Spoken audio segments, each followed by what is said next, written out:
আমাদের বাংলাতে এবং সারা দেশেও 100 দিনের কাজ কিন্তু ভালোভাবে হওয়ার কথা ছিল, কারণ মানুষের হাতে সেই সময় কোনো বিকল্প কাজের ব্যবস্থা ছিল না। কিন্তু আমরা কি দেখলাম, এই 2 বছর পশ্চিমবঙ্গে 100 দিনের কাজ সম্পূর্ণরূপে বন্ধ থাকলো। প্রায় কেউই কাজ পায়নি। কেন কাজ পায়নি তার কোনো উত্তর আমাদের কাছে নেই। আচ্ছা, 100 দিনের কাজের যে আইনটা, সেটা তো 2006 সালে তৈরি হয়েছে। এই 100 দিনের কাজের আইন বলছে যে গ্রাম পঞ্চায়েত এলাকায় যারা বসবাস করেন তাদের প্রত্যেকের প্রতি বছর 100 দিনের কাজ পাওয়াটা অধিকার, কারো কাছে চাইতে হবে না। যে কেউ গ্রাম পঞ্চায়েত এলাকায় যারা বসবাস করেন তারা চাইলে কাজ করতে পারেন। এই প্রচারটা আজ পর্যন্ত কোন পঞ্চায়েত, কোন সরকার আপনাদের বাড়ি বাড়ি গিয়ে করেছে? কেউ আপনাদেরকে জানিয়েছে যে আপনি কিন্তু আপনার হাতে যদি এখন চাষের কাজ না থাকে, যদি এখন অন্য কোনো কাজ না থাকে, আপনি 100 দিনের কাজ করতে পারেন, আবেদন করুন? কেউ জানায়নি। একই রকম ভাবে জব কার্ড, 100 দিনের কাজ এবং জব কার্ড, এই দুটো আইন, এই 100 দিনের কাজের আইন অনুযায়ী বলছে যে আমি যদি বাড়ি বসে থাকি, সে আমি বাড়ির পুরুষ হতে পারি, মহিলা হতে পারি, যে কোনো পূর্ণবয়স্ক যে কোনো মানুষ যদি কাজ করতে চান, তিনি কাজের আবেদন করলে তার 15 দিনের মধ্যে কাজ পাওয়াটা তার আইনি অধিকার। সরকার তাকে কাজ দিতে বাধ্য। যদি কাজ দিতে সরকার না পারে, তাহলে 15 দিনের পর থেকে তাকে বাড়ি বসে বেকার ভাতা দিতে হবে। এটাও আমার আইনি অধিকার। আজ পর্যন্ত 100 দিনের কাজ না পেয়ে কেউ বেকার ভাতা পেয়েছেন? এখানে যারা আছেন কেউ পেয়েছেন? 100 দিনের কাজ আবেদন চেয়েছেন কিন্তু পাননি, কিন্তু আপনাকে বেকার ভাতা দিয়েছে? কেউ পাননি। কেন পাননি? তার কারণ হচ্ছে আপনাদের কাছে এই তথ্যটাই ছিল না যে 100 দিনের কাজ না পেলেও বেকার ভাতার ব্যবস্থা রয়েছে। আজকে জব কার্ড পেতে গিয়ে দেখা যায় বিভিন্ন একে তাকে ধরতে হয়, এই পঞ্চায়েত মেম্বারকে ওকে ধরতে হয়, তাকে ধরতে হয়, একে ওকে বলে একটা জব কার্ড আদায় করতে হয়। কোথাও কোথাও জব কার্ডের জন্য টাকাও দিতে হয়, 100, 200, 500, 1000 টাকা অবধি জব কার্ডের জন্য দেওয়া হয়। 100 দিনের কাজের আইন কি বলছে? 100 দিনের কাজের আইন বলছে যে কেউ যদি জব কার্ডের জন্য আবেদন করে, তাহলে 15 দিনের মধ্যে জব কার্ড পাওয়াটাও তার আইনি অধিকার। এমনকি জব কার্ড বানাতে যে ফটো তুলতে হয়, সেই ফটো তোলার খরচটাও পঞ্চায়েতকে বহন করতে হয়, সেইটার জন্য টাকা দিতে হয় না যদি কেউ আবেদন করেন। কিন্তু এই সমস্ত অধিকারগুলো কোনোটাই বাস্তবে প্রয়োগ হয়নি। তার কারণ হচ্ছে এইটা নিয়ে কোনো প্রচার সরকারের তরফ থেকে এতদিন পর্যন্ত হয়নি। আর এই প্রচারগুলো হয়নি বলে একটা বিরাট অন্ধকার থেকে গেছে। আর সেই অন্ধকারের সুযোগ নিয়ে হয়েছে বিভিন্ন জায়গায় চুরি হয়েছে। 100 দিনের কাজের টাকা চুরি হয়েছে, রেশনের টাকা চুরি হয়েছে, প্রধানমন্ত্রী আবাস যোজনার টাকা চুরি হয়েছে। যাই হোক, আজকে রক্তদান শিবিরের এই সভায় আমি সেই চুরির ওই অন্ধকারে আর ঢুকতে চাইছি না, কারণ আমরা আইএসএফ এর উদ্যোগে একটা আলোর দিকে হাঁটছি। আইএসএফ বারবার এই আওয়াজ রাখছে যে আমরা শুধুমাত্র ক্ষমতা বদল করতে আসিনি, আমরা সমাজ পরিবর্তন করতে এসেছি। অর্থাৎ আমরা মানুষের কি অধিকার আছে, কাজ করার অধিকার কি আছে, রেশনের অধিকার কি আছে, মিড ডে মিলের অধিকার কি আছে, বাসস্থানের অধিকার কি আছে, স্বাস্থ্যের অধিকার কি আছে, সেই নিয়ে আমরা আইএসএফ এর যারা কর্মীরা রয়েছেন আমাদেরকে সচেতন হতে হবে। এবং আইএসএফ এর একজন সক্রিয় কর্মী হিসেবে এটা আমাদের প্রত্যেকের দায়িত্ব যে এটা গ্রামের আর 5 জন যারা এই সম্পর্কে এখনো পর্যন্ত জানেন না, তাদের প্রত্যেকের কাছে এই খবরগুলো পৌঁছে দিতে হবে যে সরকার এতদিন পর্যন্ত আমাদের অন্ধকারে রেখেছিল। আজকে আমরা বিরোধী রাজনৈতিক দল হিসেবে সেই অন্ধকারে আলো ফেলতে এসেছি।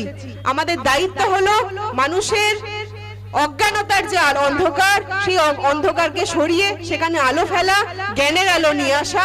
নওশাদ ভাইজানের মতো বিধায়ককে আপনারা পেয়েছেন, আপনারা দেখছেন প্রত্যেকদিন বিধানসভায় তিনি আওয়াজ তুলছেন। কিছুদিন আগেও এই গত সপ্তাহে 1.5 সপ্তাহ আগে যে বৃষ্টি হয়ে গেল, অকাল বৃষ্টি, সেই বৃষ্টিতে ফসলের বিরাট ক্ষতি হয়েছে। আপনাদের ভাঙড় এলাকাতেও যেহেতু প্রচুর শাকসবজি চাষ হয়, সবজির অনেক বেশি ক্ষতি হয়েছে। এই সবজির এই যে ক্ষতি, চাষের যে ক্ষতি, এই ক্ষতি নিয়েও বিধানসভাতে মুখ্যমন্ত্রীকে একজনই চিঠি দিয়েছেন। তিনি হলেন বিধানসভার ওই 294 জনের মধ্যে একজনই বিধায়ক, তিনি নওশাদ সিদ্দিকী। আজকে নওশাদ সিদ্দিকী আওয়াজগুলো তুলছেন বলে পশ্চিমবঙ্গের প্রত্যেকটি সাধারণ মানুষের মধ্যে আইএসএফ এর জন্য একটা স্বচ্ছ ভাবমূর্তি তৈরি হয়েছে, আইএসএফ এর দিকে মানুষ আকৃষ্ট হচ্ছেন। এবং আপনাদের বিধায়ক আইএসএফ এর নেতৃত্বরা আপনারা জানেন যে তারা শুধুমাত্র কথায় ভালো ভালো কথা বলছে এমনটা নয়। আপনাদের বিধায়ক নিজে 42 দিন জেল খেটেছেন। তিনি জেল খেটেছেন বলে তিনি খুব ভালো করে জানেন যে লড়াই করতে গেলে জেলে যেতে হয়, আর জেলে গেলে একবার সে লড়াইয়ের শক্তি আরো অনেক বেড়ে যায়। আজকে আপনারা খুব বেশি দেখবেন না যে পার্টি করতে গিয়ে, রাজনীতি করতে গিয়ে তো অনেকেই জেলে যায়, কিন্তু কোন বিধায়ক আছে বলুন তো যিনি জেল থেকে বেরোনোর পর তাদেরকে সংবর্ধনা দেন? আমরা দেখি এরকম কোন বিধায়ককে? আজকে নওশাদ সিদ্দিকী আমাদের সেই রাস্তা দেখিয়েছেন।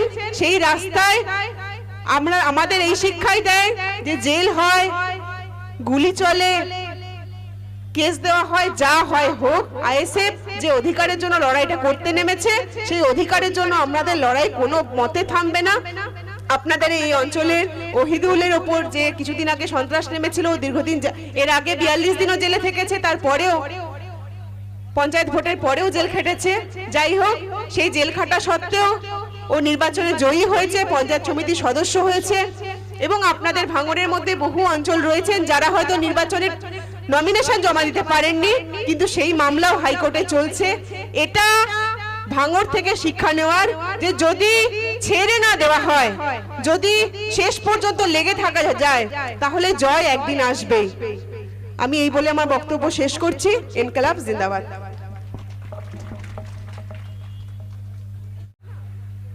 এই প্রশ্ন আসবে, আইএসএফ এই প্রশ্ন তুলবে। একই রকম ভাবে আপনারা দেখুন, কাজের প্রশ্নে যদি আমরা চলে আসি, লকডাউনের পরে আমরা দেখছি কি, এই যে 2 বছর করোনা করে যে সারা রাজ্যে যে তুলকালাম চালানো হলো, সাধারণ মানুষের উপর একরকম বুলডোজার চালানো হলো যে আপনি ঘর থেকে বেরোতে পারবেন না, এই বাজারে যেতে পারবেন না, এখানে যেতে পারবেন না, ওখানে যেতে পারবেন না। 2 বছর ধরে আজকে সময় দাঁড়িয়ে ভাবা যায় যে একটা দেশে, একটা রাজ্যে 2 বছর ধরে সরকারি স্কুলগুলো বন্ধ থাকলো, অথচ ওই লকডাউনের সময় শপিং মল খোলা থেকেছে, সিনেমা হল খোলা থেকেছে, রেস্টুরেন্ট খোলা থেকেছে, সুইমিং পুল খোলা থেকেছে, বড়লোক বাবুরা যেখানে যে ক্লাবে যায় সেই সমস্ত ক্লাব খোলা থেকেছে। তাহলে লকডাউন কি করোনা ভাইরাস কি শুধুমাত্র স্কুলগুলোতে গিয়েছিল? কেন? আজকে এই প্রশ্ন তুলতে হবে যে 2 বছর লকডাউনের নাম করে, করোনা ভাইরাসের নাম করে যে মানুষের উপর যে তাণ্ডব চালানো হলো, মাত্র 4 ঘন্টার নোটিশে নরেন্দ্র মোদী যে লকডাউন ঘোষণা করলেন, আজকে ডাক্তাররা সেই প্রশ্ন তুলছেন। আজকে খবরের কাগজে প্রত্যেকদিন বেরোচ্ছে ছোট ছোট খবর, দেখা যাচ্ছে করোনা এই ব্যবস্থাটা আসলে একটা ভাওতা। করোনা আর 5টা সাধারণ সর্দি কাশির মতো সাধারণ একটি রোগ, কিন্তু তাকে নিয়ে যে রাজনীতি করা হয়েছিল, এবং সবচেয়ে বড় রাজনীতি করা হয়েছিল কি নিয়ে? বলে দেওয়া হলো সবার করোনা হয়েছে, এবং উপায় কি? করোনা থেকে যদি বাঁচতে হয় আপনাকে ভ্যাকসিন নিতে হবে। সেই ভ্যাকসিনটা আদৌ পরীক্ষা হয়েছে কিনা, সরকার যে আমাদের শরীরে এক একটা করে ভ্যাকসিন পুড়ে দিচ্ছে, সেই ভ্যাকসিনটা পরীক্ষিত হয়েছে কিনা, এই প্রশ্ন আজকে উঠবে। রক্তদান শিবির থেকে মানুষের স্বাস্থ্যের প্রসঙ্গ আসবে, কারণ একজন ডাক্তার যখন আমার শরীরে একটা ইনজেকশন ফুটিয়ে দিচ্ছে, আমার পক্ষে জানা সম্ভব না ওই ওষুধটার মধ্যে কি আছে। তাহলে আমি যখন আমার শরীরে একটা ওষুধ প্রয়োগ করতে দিচ্ছি, আমাকে ফার্স্টে জানতে হবে যে ওষুধটার ফলাফলটা কি। এই যে করোনার ভ্যাকসিনের নাম করে যে মানুষের উপর যে একটা সন্ত্রাস তৈরি করা হলো, যে ভ্যাকসিন না নিলেই মৃত্যু হবে, ভ্যাকসিন না নিলেই এই হয়ে যাবে, ওই হয়ে যাবে, আজকে তো সেটা প্রমাণিত হচ্ছে যে ভ্যাকসিন নেওয়ার ফলেও বহু মানুষের বিভিন্ন রকম রোগ জ্বালা দেখা দিয়েছে, এবং এই ভ্যাকসিনটা আদৌ প্রমাণিত নয়। এবং এই লকডাউনের সময় করে দেখুন যে লকডাউনে স্কুলগুলো বন্ধ হয়ে গেল। আমাদের এই দেশের শ্রমিকরা যে বিভিন্ন শহরে, কেউ দিল্লি, কেউ মুম্বাই, কেউ চেন্নাইয়ে কাজ করতেন, তারা কেউ পায়ে হেঁটে, কেউ কোনো ক্রমে বাসে চড়ে, কেউ লরির পিছনে চেপে বাড়ি ফিরলেন, রাস্তায় আস্তে আস্তে রেল লাইনে চাপা পড়ে মারা গেলেন। এই যে পরিস্থিতির মধ্যে দিয়ে 2 বছর আমাদের গোটা রাজ্য, গোটা দেশ চললো।